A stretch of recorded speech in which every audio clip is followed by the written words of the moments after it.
বাংলা বানানে প্রায় সময় দুইটা বানানে খুব বেশি কনফিউশনে পড়ি, সোনালী এবং রূপালী বানানটা। এই কনফিউশনটার কারণ কিন্তু আমরা নই, এই কনফিউশনটার কারণ হয়েছে এই বানানগুলো। একটু দেখি, সোনালী ব্যাংক লিমিটেড, এই জায়গায় সোনালী বানানে দীর্ঘইকার দেয়া আছে, সোনালী বানানে দীর্ঘইকার দেয়া আছে। আবার যদি আরেকটা বানান দেখি আমরা, যে দৈনিক ইত্তেফাক পত্রিকায় দেয়া আছে সোনালী আঁশ, এই জায়গায়ও দীর্ঘিকার দেয়া আছে, এই জায়গাও দীর্ঘিকার দেওয়া আছে। তার নিচে প্রথম আলোর মতো একটা পত্রিকায় লেখা আছে সোনালী, এই বানানটিতে আবার রস্যিকার দেওয়া আছে। এখন কথা হচ্ছে যে আমরা কোনটা দিব, কোনটা সঠিক? এই সোনালী বানান নিয়ে মাথা নষ্ট?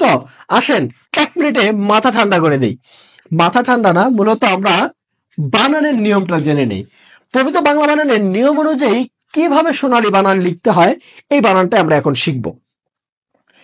মনে রাখবেন, বাংলা বানানের শব্দের শেষে আলি এবং অঞ্জলি প্রত্যয় যুক্ত থাকলে সেই বানানে সবসময় রস্যিকার হয়।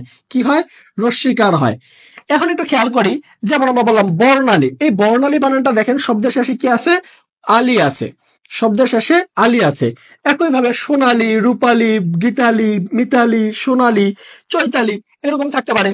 যেমন অঞ্জলি, শব্দের শেষে কি আছে? অঞ্জলি। যেমন শ্রদ্ধাঞ্জলি, জলাঞ্জলি, পুষ্পাঞ্জলি, গীতাঞ্জলি, অগ্রাঞ্জলি, প্রেমাঞ্জলি, এরকম অনেক বানান থাকতে পারে। এখন কনফিউশনটা কোন জায়গা আমাদের? যে সোনালী ব্যাংক, সোনালী ব্যাংক, কারণ আমরা জানি সোনালী ব্যাংকটির বানানে দেখেছি দীর্ঘইকার। আবার আমরা যদি বলি একইভাবে রূপালী ব্যাংক, এই ব্যাংক রূপালী ব্যাংকের বানানো কিন্তু দীর্ঘইকার দিয়ে লেখা। তাহলে বাংলা বানানের নিয়ম তো বলছে এই জায়গায় রস্যিকার হবে। একটু দেখি, এই যে সোনালী, এই বানানটা কি আছে? রস্যিকার দেওয়া আছে। রূপালী বানানটা রস্যিকার দেওয়া আছে। এটা হচ্ছে প্রমিত বাংলা ব্যাকরণের ব্যাকরণের নিয়ম অনুযায়ী সঠিক, ব্যাকরণের নিয়ম অনুযায়ী সঠিক। তবে খেয়াল রাখতে হবে, এই যে সোনালী ব্যাংক, এই জায়গায় কিন্তু একটা ব্যাংকের নাম বুঝাচ্ছে।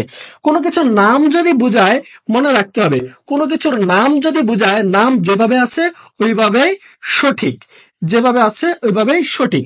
তবে যদি বলা হয় যে সোনালী আঁশ, সোনালী সোনালী আঁশ, তাহলে দেখবেন সোনালী আঁশের ক্ষেত্রে কিন্তু এই জায়গায় সোনালী আঁশ বানানটি রস্যিকার দিয়ে দেওয়া লাগবে, কেননা এটা একটা অ্যাডজেক্টিভ হিসাবে বসছে সোনালী। এখন আমি যদি বলি রূপালী ইলিশ, রূপালী ইলিশ, তাহলে দেখেন এই ইলিশটা হচ্ছে একটা নাম, কিন্তু ইলিশটা কিরকম? ইলিশটা হচ্ছে রূপালী। তাহলে সোনালী আঁশ, সোনালী ফল এরকম যদি আসে, বা সোনালী ধান এরকম যদি আসে, সেক্ষেত্রে সোনালী বানানো সবসময় রস্যিকার হবে, এই সোনালী হবে।